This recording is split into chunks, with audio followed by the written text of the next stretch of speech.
হয়েছে নেমন্তন্ন ছিল, রাতে খাবারটা খেয়েছে, এর জন্য ওরকম হয়েছে। দুপুরবেলা তো খেয়েছিল, দুপুরবেলা কিছু হয়নি। কিসের অনুষ্ঠান ছিল? স্বাদের অনুষ্ঠান ছিল। তারপর কি এই দুপুরবেলা যারা যারা খেয়েছে তাদের কিছু হয়নি, আর যারা রাতের খাবার খেয়েছে তাদেরই ওরকম হয়েছে। 20 জনের মতন। কজন হাসপাতালে ভর্তি আছে? কয়জনা, প্রায় 15-16 জন হবে। আচ্ছা, তারা এখন কেমন আছেন? এখন একটু ভালো আছে, স্যালাইন টেনে। ডাক্তার এসছে, স্বাস্থ্য দপ্তরের লোকজন এসছে? হ্যাঁ এসছে। তারা দেখে গেছে? হ্যাঁ দেখে গেছে। কি মনে হচ্ছে যে ওই খাবার থেকেই হয়েছে বলে মনে করছেন? এখন খাবার থেকে মনে হচ্ছে কি হয়েছে না কিছুর থেকে কিছু হয়েছে সেটা আমি এখন বলতে পারছি না। অনুষ্ঠানটা কি আপনার বাড়িতে ছিল? হ্যাঁ আমার বাড়িতেই ছিল। আপনার কাজ ছিল? মেয়ের? আমার মেয়ের ছিল। মেয়েরও হয়েছে।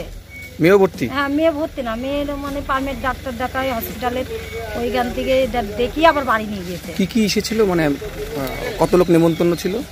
ধরো 80 জন ছিল, 60-65 জন হয়েছে, বেশি লোক আসেনি। কি কি অ্যারেঞ্জমেন্ট ছিল?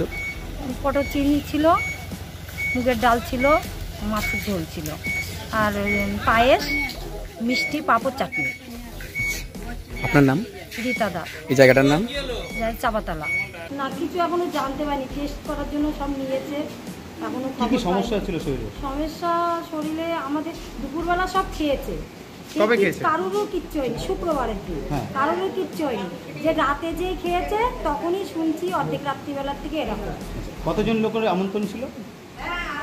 প্রায় 70-80 জন ছিল, 65 জনের হয়েছে। আর অসুস্থ হয়েছে কতজন? অসুস্থ মনে হয় 15-20 জন হয়েছে। সবাই কি শান্তিপুর হাসপাতালে? হ্যাঁ সব শান্তিপুর হাসপাতালে। মানে কোনো খাবারে কিছু পড়তে পারে মনে করছে? তা জানি না, কিছু পড়েছে কি তা আমরা দেখিও নি, জানিয়েও নি, এখনো কিছু বলতেও পারছি না। অনুষ্ঠান তো আপনার বাড়িতে হয়েছে? হ্যাঁ আমাদের বাড়ি হয়েছে। আপনাদের বাড়ি কি অসুস্থ হয়েছে? আমাদের বাড়িরই সব। আচ্ছা, আর আশেপাশে কয়েকজন। আপনাদের বাড়ি কজন অসুস্থ হয়েছে? আমাদের বাড়ি কয়জন? 3 জন। কি কি অসুবিধা দেখা গেছে? 6-7 জন। 6-7 জন। কি কি অসুবিধা দেখা গেছে তাদের? দেখা গেছে বমি, পায়খানা, জ্বর, সব ডায়রিয়া হয়েছে? সব ডায়রিয়া। এখন হাসপাতালে সব ভর্তি? ডাক্তার কি বলেছে? ডাক্তারে এখন চিকিৎসা করছে, চিকিৎসা হচ্ছে। কিন্তু কোনো চিন্তার কোনো বিষয় আছে কিছু বললো? চিন্তার কোনো বিষয় নেই। আপনার নাম? রীতা দাস। বাড়ি? বাড়ি চাপাতলা। ফুলিয়া।